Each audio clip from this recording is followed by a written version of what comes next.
शांति। प्रातः मुरली बाप दादा मधुबन।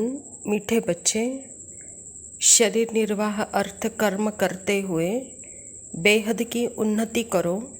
जितना अच्छी रीति बेहद की पढ़ाई पढ़ेंगे उतना उन्नति होगी। स्वयं परमपिता परमात्मा शिव बाबा प्रजापिता ब्रह्मा के तन में आकर के यह ईश्वर विश्वविद्यालय की स्थापना की है।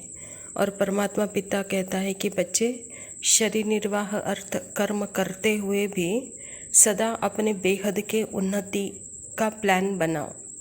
बेहद के उन्नति की पढ़ाई पढ़ो, अपने बेहद की उन्नति करो, कहता बाबा। बेहद की उन्नति का अर्थ ही है, जैसे शरीर के बारे में हम जितना सोचते हैं उतना जब हम आत्मा के बारे में सोचेंगे तो आत्मा के अधिकारी, तो बाबा कहता है अपने आप ही शरीर पर हमारा अधिकार आ जाएगा, शरीर पर आधिपत्य स्थापन कर सकेंगे। आत्मा न समझने के कारण हम हद में आ गए हैं और हद की इच्छाओं को पूर्ण करने के लिए हमने सारा समय संकल्प लगाया है और हमारी दिन प्रतिदिन उन्नति तो नहीं, वहाँ पे हम नीचे गिरते ही आए हैं। लेकिन अभी बेहद की उन्नति का अर्थ ही है अपने स्वधर्म में जब स्थित हो जाएंगे तो बेहद के उन्नति अनुभव करेंगे। तो इसका प्लान बनाओ, कहता बाबा। प्रश्न है, तुम बच्चे जो बेहद की पढ़ाई पढ़ रहे हो, इसमें सबसे उच्च डिफ़िकल्ट सब्जेक्ट कौन सी है? बाबा कहता इस पढ़ाई में सबसे ऊंच सब्जेक्ट है भाई भाई की दृष्टि पक्का करना। बाप ने ज्ञान का तीसरा नेत्र दिया है, उस नेत्र से आत्मा भाई भाई को देखना। जरा भी आंखें धोखा न दे, किसी भी देहधारी के नाम रूप में बुद्धि न जाए, बुद्धि में जरा भी विकारी छीछी संकल्प न आए। यह है मेहनत। इस सब्जेक्ट में पास होने वाले विश्व के मालिक बन सकते हैं। बाबा कहता है कि सबसे बड़ी सब्जेक्ट है अपने को आत्मा समझकर सामने वाले को भी उसी आत्मिक दृष्टि में देखना। यह सबसे डिफ़िकल्ट सब्जेक्ट है, कहता बाबा। इसको ही ज्ञान का तीसरा नेत्र कहा जाता है। अगर हम आत्मा रूप में स्थित होकर सामने वाले को आत्मिक रूप से देखते हैं तो वहाँ पे हमारे कोई भी संकल्प विकल्प नहीं चलते। हमारे दोनों के बीच में एक अच्छा वाइब्रेशन रहता है, प्यार का, सुख का, आनंद का।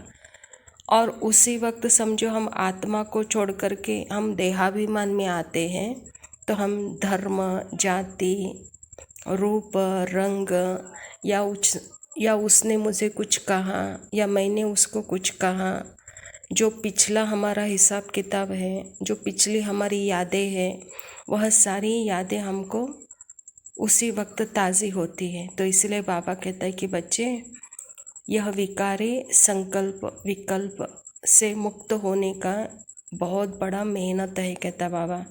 तो यह मेहनत जो बच्चे करते हैं वही विश्व के मालिक बन सकते हैं। धारणा के लिए मुख्य सार है, मनसा वाचा कर्मणा पावन बनना है। बुद्धि में विकारी संकल्प भी न आए, इसके लिए आत्मा भाई भाई हूँ यह अभ्यास करना है।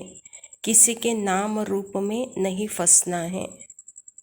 परमात्मा इस धरा पर आते ही हैं हमको आत्म जागृति करने के लिए।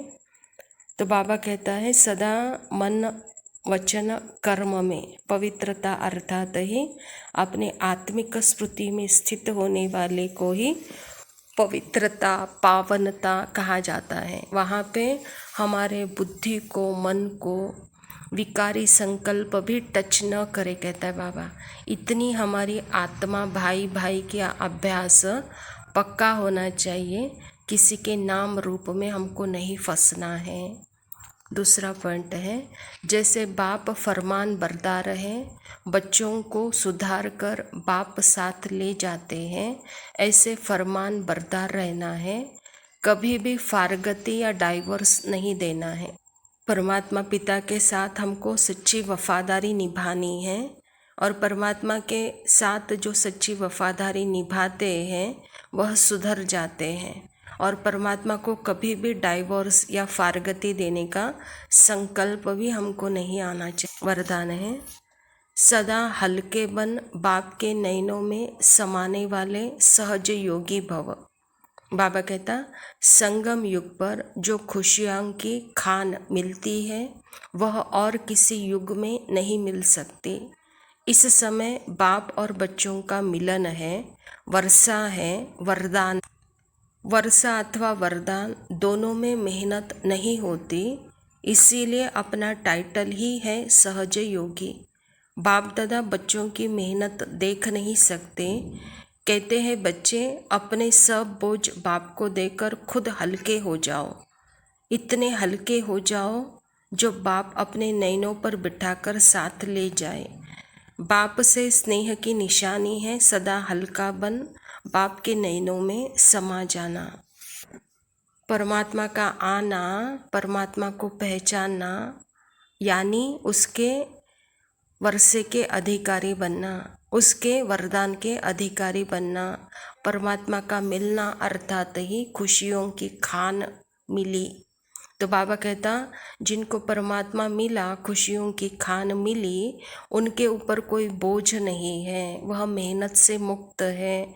उनका टाइटल ही है सहज योगी। तो ऐसे हल्के रहने वाले बच्चों को मैं अपने नैनों पर बिठाकर साथ ले जाऊंगा, कहता है बाबा।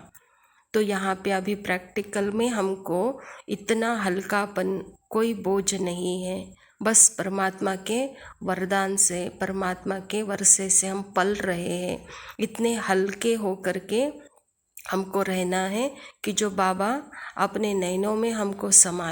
स्लोगन है, नेगेटिव सोचने का रास्ता बंद कर दो तो सफलता स्वरूप बन जाएंगे। अच्छा, मीठे मीठे सिकिलदे बच्चों प्रति माता पिता बाप दादा का याद प्यार और गुड मॉर्निंग। रूहानी बाप के रूहानी बच्चों को नमस्ते। हम रूहानी बच्चों के रूहानी बाप दादा को याद प्यार और नमस्ते। लव यू बाबा, शुक्रिया। ओम शांति। शिव के रहते कैसी चिंता, साथ रहे प्रभु आठों याम। शिव के रहते कैसी चिंता, साथ रहे प्रभु आठों याम। शिव को भज ले सुख पाएगा, मन को आएगा आराम, मन को आएगा आराम।